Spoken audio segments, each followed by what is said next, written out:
welcome back, students. Let's get forward with the pelvic inflammatory disease. So, it is an female reproductive system organs infection, okay, and it usually occurs as we have already done in sexually transmitted disease when any infection or bacteria passes through your vagina to the uterus or fallopian tubes or the ovaries during sexual intercourse.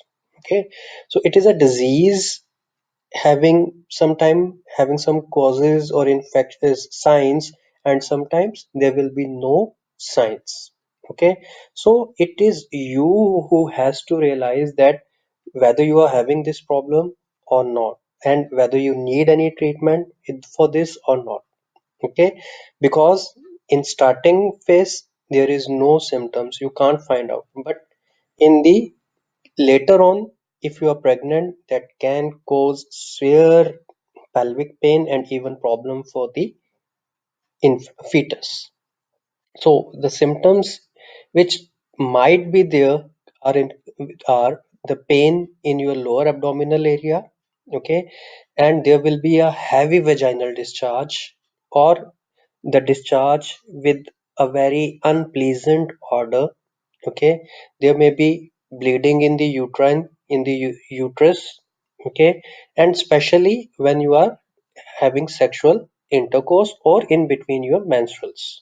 Okay, there may be pain or bleeding, as I have told you, during sexual intercourse, and along with that there may be fever with the chills, and whenever you are doing urination it may be painful.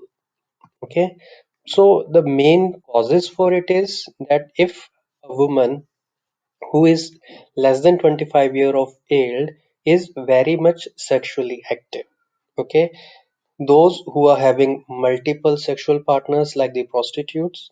Okay, and being in a sexual relationship with more than one sexual partner.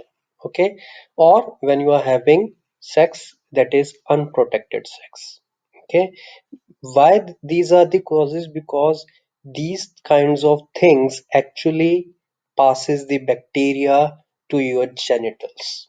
Okay, and if you are having previous history of pelvic inflammatory disease or STDs, you can get affected by this in coming time also.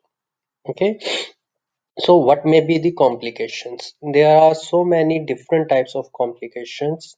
Okay, it if it left untreated, okay, this can start to cause scarring around your genitals, and there may be fluid coming out of those scars.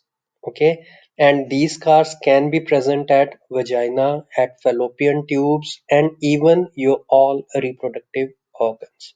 The complications which normally comes are ectopic pregnancy, infertility, pelvic pain, and tubo-ovarian abscess. Okay, so how you can prevent this problem? So to prevent this problem, you need to go for a regular screening. Okay, if you are having multiple sex partners, this is basically for those who are in prostitution. Okay, ensuring that your partner is having tested for the infections like STDs. Okay, there should be proper usage of condom, or in simple word, you should have protected sex. Okay, and if you are pregnant, you should not go for the sex. Okay, so this was the PID. We will continue with the disorders of